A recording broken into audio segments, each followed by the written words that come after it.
സമഗ്രമായ അന്വേഷണം ആരംഭിച്ചിട്ടുണ്ട്. ഇതിന് പിന്നിൽ ലഹരി മാഫിയ സംഘങ്ങളുടെ പങ്കുണ്ടെന്ന സംശയം ശക്തമാണ്.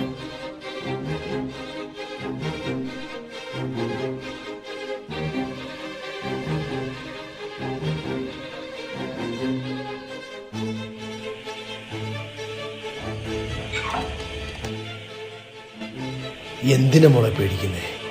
നിന്നെന്ന് തന്നെ വന്ന് മാറ്റും, ആർക്കും എത്തിപ്പെടാൻ പറ്റാത്തൊരിടത്തേക്ക്.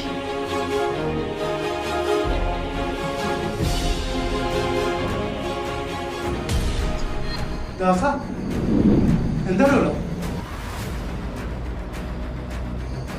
ഇതിന്റെയൊക്കെ പിന്നെ നീയായിരുന്നു? നീ പ്രശ്നം ഉണ്ടാക്കില്ലേ? ഞാൻ പറയാം. എടാ നീ ഒന്നും പറയണ്ട, ഇതിനെ കൂട്ടി വെക്കൂല. ഇത് ഞാൻ എല്ലാവരോടും പറയും. എടാ ജോണി, നീ ഒന്ന് അടങ്ങ്. ഞാൻ കാര്യങ്ങൾ പറയാം, നീ ഒന്ന് അടങ്ങ്.